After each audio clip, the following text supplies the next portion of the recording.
నమస్తే. Welcome to Suman TV. నేను పద్మిని. ప్రస్తుతంతో పాటు ప్రముఖ ఆధ్యాత్మికవేత్త, లక్ష్మీ గణపతి ఆలయం నిర్వాహకులు, స్వర్ణ దేవాలయం నిర్మాణ సంకల్పకర్త, శ్రీ విద్య ఉపాసకులు తేరాల సుబ్రహ్మణ్య శాస్త్రి గారు మనతో పాటు ఉన్నారు. మాట్లాడతారు. నమస్కారం అండి. నమస్తే తల్లి.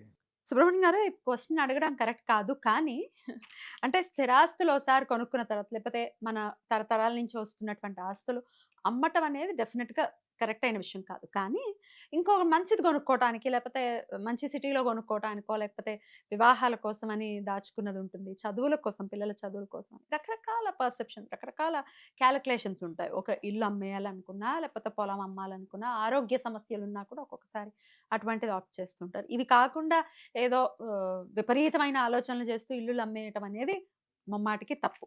నేను ఒకటి విన్నాను. షష్టి పూర్తి చేసుకోవటం కోసం ఇల్లు అమ్మేశారు. హ్మ్.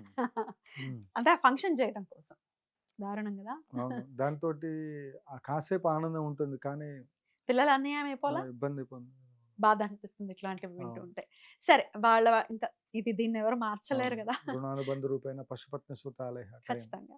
అయితే ఈ ఇల్లు అవ్వట్లేదండి, లేకపోతే మాకున్న స్థలం అమ్ముడవ్వట్లేదండి అని చెప్పేవాళ్ళుంటారు. దానికి ఏదైనా మార్గం ఉందా అండి? తప్పకుండా అమ్మా. ఇక్కడ శాస్త్ర ప్రకారంగా ఎంతోమంది ఎందరెందరో వారికి ఉన్నటువంటి ఒక అనుభవాలని వాళ్ళు చెప్తూ ఉంటారు.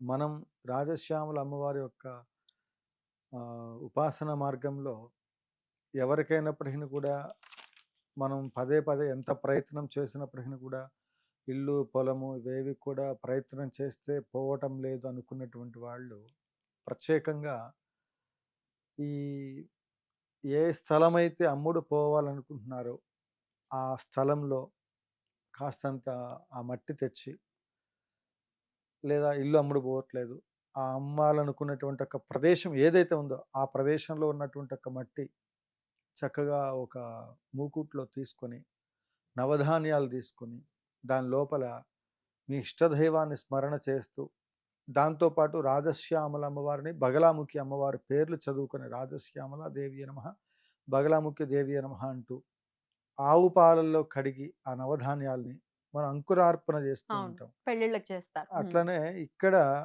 దీనికి సంబంధించిన దాంట్లో ఈ స్థలం అమ్ముడు పోవాలి, దానికోసం అని చెప్పేసి ఆ సంకల్పం చెప్పుకొని ఆ యొక్క నవధాన్యాలన్నిటిని కూడా అందులో పోసేసి రోజు చక్కగా రాజశ్యామలాదేవి నమః, బగలాముఖి దేవి నమః అని చెబుతూ 108 పర్యాయాలు నామజపం చేసి, ఆ చేసిన తర్వాత ఏతత్ఫలం శ్రీ పరమేశ్వరార్పణమస్తు అని చెప్పి చక్కగా ఆ నవధాన్యాలు ఇవన్నీ పోసినటువంటి ఒక పాత్ర ఏదైతే ఉందో మట్టి మూకుడు, దాంట్లో ఆ నీళ్ళను తీసుకొని 3 సార్లు వదిలిపెట్టేసేస్తే రోజు ఉదయం, మధ్యాహ్నం, సాయంత్రం నామజపం. మధ్యాహ్నం కుదరలేదు, కనీసం సాయంత్రం అయినా ఇలా నీళ్లు తీసుకోవటం, దోసెడితో కొంచెం అట్లా పోసేస్తే, లేదు ఒక చేత్తోనైనా ఇట్లా పోసేసి దానికి కాస్తంత పసుపు, కుంకుమ ఆ మూకుడికి బొట్టు పెట్టి దీపారాధన చేసి ఇష్టదైవాన్ని స్మరణ చేసుకొని, ఈ విధంగా ఆ మొలకలొచ్చేంత వరకు కూడా, అంటే 20 రోజులు, 11 రోజులు అనుకుంటారో, ఎన్ని రోజులు అనుకుంటారో అనుకొని,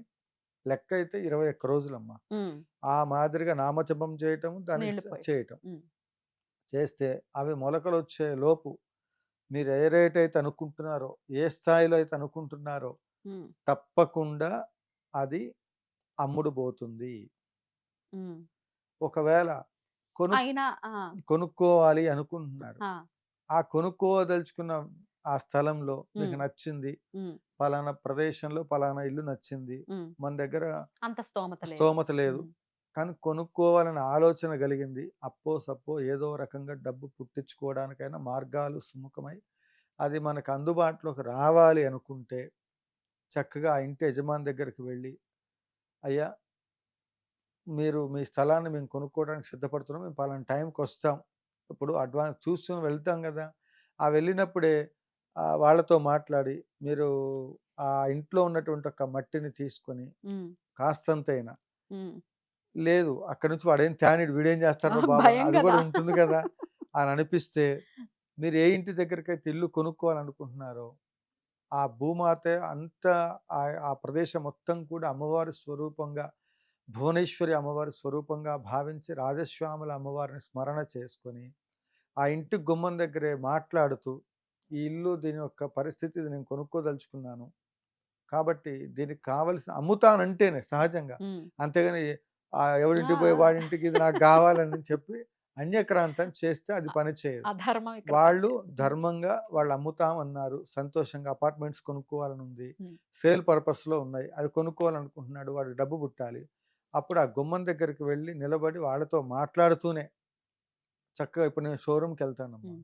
కారు కొనుక్కోవాలని ఉంది. హ్మ్. షోరూమ్‌తో వాళ్ళతో మాట్లాడుతూ ఉంటాను. హ్మ్. కారు మీద చెయ్యేస్తాను. హ్మ్. నా ఇష్టదైవం తలుచుకుంటాను దీనికి ఫైనాన్స్ ఆ! రావాలని. సో సాయంత్రానికి కారు నా ఇంటి ముందు.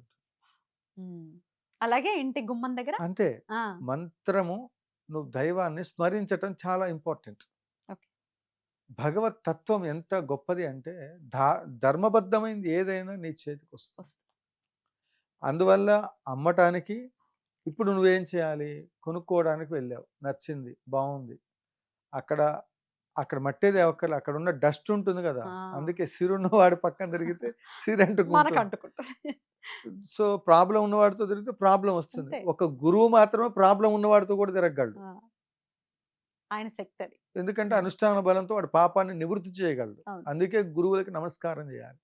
అక్కడ ఆ ఇంట్లో మాట్లాడుతున్నప్పుడు ఆ సున్నమో ఏదో కాస్త రాసుకొనొచ్చి ఇంటికొచ్చి దులుపుకొని ఆ! నమస్కారం చేసుకొని ఓకే. పాదరస శివలింగం అని హ్మ్. దానికి సంబంధించినటువంటి ఒక భువనేశ్వరి మంత్ర సాధన అని ఉంటుంది. హ్మ్. అది చేస్తే ఈ సాధన చేసిన శివలింగాన్ని నేనిస్తాను. హ్మ్. దానికి 21,000 అవుతుంది. ఇది మళ్ళీ అదే ప్రాసెస్ ఇక నేను హ్మ్. అందరికి ఇది ఒకటే బిల్ అమ్మా. హ్మ్. ఎవరైనప్పటికి కూడా. హ్మ్. మీరు ఆ ప్రయోగం చేసినటువంటి ఒక శివలింగాన్ని నేను మీకు ప్రయోగం చేసి ఇస్తాను. హ్మ్. 108 రోజుల్లో మీరు గృహప్రవేశం కాకపోతే ఆ ఖర్చు పెట్టిన డబ్బులు నేను తిరిగిస్తా. ఒకవేళ మీరు ఇల్లు కొనుక్కుంటే అందులో వాటా నాకియ్యండి. విన్నారా? ఏ వాట ఇది అనుకుంటున్నారేమో. ఇది సంతోషం తాలూకు వాట. అది. ఆయన ఏమి ఎక్స్‌పెక్ట్ చేసే మనిషి కాదు. చాలా సంతోషమైనటువంటి ఒక చాక్లెట్ ఇవ్వండి. ఆ! ఓ కొబ్బరి బోండం ఇవ్వండి. లేకపోతే అమ్మవారికి ఓ చీర, సారా ఇవ్వండి. అంతే. అమ్మ అద్భుతంగా మంత్రశాస్త్రాన్ని అమ్మ భగవంతుడి దగ్గరకు వెళ్ళి భగవత్ తత్వంలో ఉండబడేటువంటి వాళ్ళే బ్రహ్మ కోసం విష్ణు, విష్ణు కోసం బ్రహ్మ, పరమేశ్వరుడు కోసం ఇంకో ఇలా దేవతలే తపస్సు చేశారమ్మ. మనం ఎందుకు చేయకూడదు? అంతేనండి. మనం చెయ్యం. హ్మ్. విని ఊరుకుంటాం. హ్మ్. కాలేదని కామెంట్ చేస్తాం. ఇది తిరుపతి వెళ్ళి మీరు చెయ్యండ్రా అంటే మీలాంటి స్వామీజీలు ఎంతోమంది టీవీలో చెప్తుంటారు జనాల్ని పిచ్చోళ్ళు చేయడానికి అన్నారు. కానీ వెళ్ళొచ్చినటువంటి వాళ్ళు ఎన్ని కోట్లు సంపాదించారో నేను చూపిస్తా. హ్మ్. అనేవాడికి ఏముందండి పనా పాట ఇదే అమ్మ నన్నేస్తాడు. స్వామిని అన్నేస్తున్నాడు. ఇప్పుడు నేనేమంటున్నా అంటే ఆ! ఆ శ్రీవారి దర్శనం కోసం హ్మ్. 10,000 టికెట్ పెట్టి పోతున్నారంటే హ్మ్. ఎన్ని మామూలు విషయమా? మామూలు విషయం. ఆ! 20,000 1,00,000 చేసినా పోతూ ఉంటారు. ఖచ్చితంగా. కాబట్టి ఇక్కడ విషయం ఏంటంటే హ్మ్. నేను చెప్తున్నటువంటి ఈ రెమెడీ ద్వారా హ్మ్. మీరు అమ్మడానికి, కొనడానికి కూడా అద్భుతమైనటువంటి ఒక ప్రయోగాలున్నాయి. అవి చెయ్యండి. హ్మ్. ప్రతి వాళ్ళు అమ్మ కూడు, గూడు అంటారు. సొంతిల్లు ఉండాలమ్మా. అంతే ఖచ్చితంగా. అది లేకపోతే దానివల్ల వచ్చే ప్రయోజనం ఏంటి? ఇల్లు లేకపోతే అద్దెంట్లో ఉండకూడదా? అంటే నీది అనేది ఉండదు. ఆ స్వతంత్రం ఉండదు. ఓ పూజ చేసుకున్నప్పుడు స్వగృహే అని అంటాం. అంటాం. మొదటొచ్చేదే అది. అది. కాబట్టి ఆ! మీరు మీ ఇంటి ఇల్లాలికి ఇచ్చేటువంటి ఒక ఏదైనా గిఫ్ట్ ఉందంటే బంగారం ఇచ్చిన దానికంటే కూడా నువ్వు సొంతింట్లో కూర్చోబెడితే ఇచ్చే ఆనందం ఆ ఇల్లాలికి ఆ కళ్ళల్లో ఉండబడే ఆనందం ఆ మహారాణిలాగా ఉండదు. ఓ ఆహా! సామ్రాజ్యం మన ఇల్లు మన సామ్రాజ్యం. ఖచ్చితంగా. ఆ ఇల్లాలికి నువ్వు ఆవిడ మహారాణిలాగా ఉంటుంది. ఆవిడకి గావలసిన దాని కోసం నువ్వు మొగాడిగా హుహు. నువ్వు తల కింద పెడతావా, కాళ్ళు పైన పెట్టి తపస్సు చేస్తావా అవసరం. ఖచ్చితంగా ప్రతివాడు గృహస్థుడవ్వాలి. ఒకవేళ ఇలాంటి పరిస్థితుల్లో కొన్ని కొన్ని సందర్భాలు ఈ మధ్య కాలంలో గృహాలు అతలాకుతలం అవుతూ ఉన్నాయి. హ్మ్. గృహప్రవేశ ముహూర్త నిర్ణయము లేకపోతే చాలా ఇంపార్టెంట్ అంటారు చాలా ఇది. ప్రాబ్లమ్. ఇప్పుడు హైడ్రా పేరుతోటో లేకపోతే ఇంకో అవును. పేరుతోటో ఇల్లు పోతున్నాయి. ఎందుకు అంటే నేను శాస్త్రం పాటించను. ఇల్లు కష్టపడి కొనుక్కున్నాను. గోంగూర పూజ చేసేదేంటి? మనం పోయి అందులో దూరదామంటే ఇట్నే ఉంటుంది. ఇట్లా. ఖచ్చితంగా. ఇంకొకటి ఎవడో శంకుస్థాపన చేసిన అపార్ట్మెంట్‌ని వీడు గృహప్రవేశం చేసుకొని హ్మ్. చేయడానికి ఉండదా? మరి ఎవడో ఇప్పుడు అదే కదా పరిస్థితి. హ్మ్. డబ్బులున్నాయి, అన్నీ ఉన్నాయని కట్టుకున్నారు అయిపోయింది. శంకుస్థాపన చేసేదెవడో, హ్మ్. గృహప్రవేశం చేసేదెవడో, ఎవరు? హ్మ్. తర్వాత కొనుక్కునేదెవడో, ఉండేదెవడో, ఏమో అసలు అయోమయం గందరగోళం. వీడు నాది అనేది ఎట్లా అవుతుంది? రైట్. కాబట్టి హ్మ్. నీకు రిజిస్ట్రేషన్ ఇవన్నీ ఎంత ఇంపార్టెంటో, నీ ఇంటికి నీకంటూ ఒక సరిహద్దు. హ్మ్. ఉదాహరణకి నేను ఇప్పుడు దేవాలయం కడుతున్నా. యాగశాల ఉంది. అది మొత్తం నాగబంధంలో ఉంటుంది హ్మ్. మన దేవాలయం. ఎవడైనా అక్కడి నుంచి ఏదైనా ఎత్తుకుపోవాలంటే వాడు వెనకాతల తాచుపాములు పరిగెడతాయి. అమ్మ బాబోయ్! అక్కడ బంగారపు యంత్రాలు పెట్టి హ్మ్. అర్ధరాత్రి, అపరాత్రి 25 ఏళ్లుగా ఒక్కడినే ఉంటున్నా.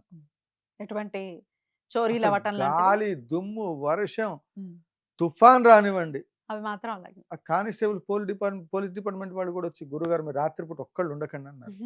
ఎన్నో రాత్రులు అట్లా గడిపే అమ్మవారి దగ్గర. మన ఇంటికి మనకు ఒక వాస్తు అష్టబంధన మన ఇంటికి అవసరం. మనకు మన ప్రాపర్టీకి ఒక బంధన, ఒక రక్షణ.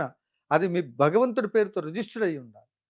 కాబట్టి అది సరిగా లేకపోతే సమస్య. అగ్నికి పోవటం, ప్రకృతి వైపరీత్యాలకు ఆ ఇల్లు పోవటం, లేకపోతే ఇతరులకి అప్పుండి అది అన్యక్రాంతం అవ్వటం, దొంగలు పడటం, భూకంపాలు వచ్చి పోవటం, చివరికి ఆ స్థలంలో నుంచి బయటికి వెళ్ళిపోవటం ఇవాళ జరుగుతున్నాయి. అది రాజకీయంగా జరిగిందా, ఇంకోటి జరిగిందా పక్కన పెడదాం. రైట్. మీ వ్యవస్థకి మీకు ముందు ఒక పని మంచి చేయాలంటే అంతరిక్షంలో పంపించే రాకెట్ కోసం పంపించేటప్పుడు కూడా సైంటిస్టులు వచ్చి కొబ్బరికాయ కొడతారు కదా అక్కడ దేవుళ్ళకి. మనం ఇంట్లోకి వెళ్ళేటప్పుడు మనం మనం మా చిన్నతనంలో ఇప్పటికి కూడా అంతే అమ్మా. ఎవరైనా నా దగ్గర గృహప్రవేశానికి వస్తే గ్రామ దేవతలకు వెళ్ళి కొబ్బరికాయ కొట్టరా, రామాలయం ఉంటే అక్కడ కొబ్బరికాయ కొట్టొచ్చేసేయి, ఇంట్లోకి వెళ్ళగానే వ్రతం చేసుకో, ఆ పుణ్యావచనం చెయ్యి, దోషం పోతుంది. అంత డబ్బు ఖర్చు పెట్టావు. ఎప్పుడు ఆ వ్రతానికి 116 రూపాయలు వీళ్ళు దుంపలుగా నరేంద్ర మోడీ గారికి దండం పెట్టి అయ్యా చిల్లర డబ్బులు ఇవన్నీ బ్యాన్ చేసి బ్రాహ్మణులు గట్టిగా దక్షిణ ఇస్తే బ్రాహ్మణులు సంతోషంగా ఉంటే, బ్రాహ్మణుడు గోవు సంతోషంగా ఉంటే ఈ ఉపద్రవాలు రావు. ఖచ్చితంగా సుభిక్షం అనేది ఉంటుంది. ఇవాళ రేపేంటి కాస్త గడ్డము కాస్త వీపుది రేఖలు పెట్టుకున్న ప్రతివాడు స్వామీజీనే, ప్రతివాడు బ్రాహ్మణ పొట్ట కొట్టేవాడు. మరి అంటే బ్రాహ్మణులు ఎలా బతకాలి? బ్రాహ్మణుడు ఏదైనా బిజినెస్ చేస్తాడు అనుకోండి, వీడికి ఏం పోకదలు వచ్చింది, వీడు బిజినెస్ చేస్తున్నాడు అంటే, మరి బ్రాహ్మణ బిజినెస్ లో మీరందరూ ఎందుకు వస్తున్నారో మాకు అర్థం కాదు. రాకూడదని కాదు. ఏడుపు వస్తుంది అని అంటే ఇప్పుడు పెళ్లిళ్ళు చేసుకుంటాం. పెళ్లి చేయించడానికి వచ్చిన బ్రహ్మకి డబ్బులు ఇవ్వడానికి ఏడుపు. మేము 150 రకాల ఫుడ్ పెడతాం, ఫుడ్ ఐటమ్స్ కాదమ్మా. వాడు పెళ్లి చేసి అక్కడ కూర్చొని తీసుకొచ్చిన పెళ్లితో ఆడపిల్ల తరపు వారు మొత్తానికి బ్రాహ్మణులు అక్కడ దాకా వెళ్తారు. వెళ్ళొచ్చిన తర్వాత అప్పగింతలైన తర్వాత వాడితో పాటు మొత్తం వాడు అవసరం తీర్చి పంతులు ఆడికి పోవాలి. నేను అందుకే పురోహితం పూర్తిగా మానేసి భరించలేక వద్దు, ఆ గుళ్ళో కూర్చుందాం. మెట్ల దగ్గర ఓ బెచ్చగాడు, ట్రస్ట్ వాళ్ళు ఒక వ్యవస్థలో ఉండబడే సెకండ్ బెగ్గరు, హైటెక్ బెగ్గరు పంతులు. మరి ఇంకేముంది? ఇప్పుడు నేనేమంటున్నానంటే బ్రాహ్మణుని ఆ విధంగా పోషణ చేయనప్పుడు వాళ్ళ జీవన విధానంలో వాళ్ళు పడే కష్టాలు, వాళ్ళకు ఉండబడేటువంటి ఒక విధి విధానాలు.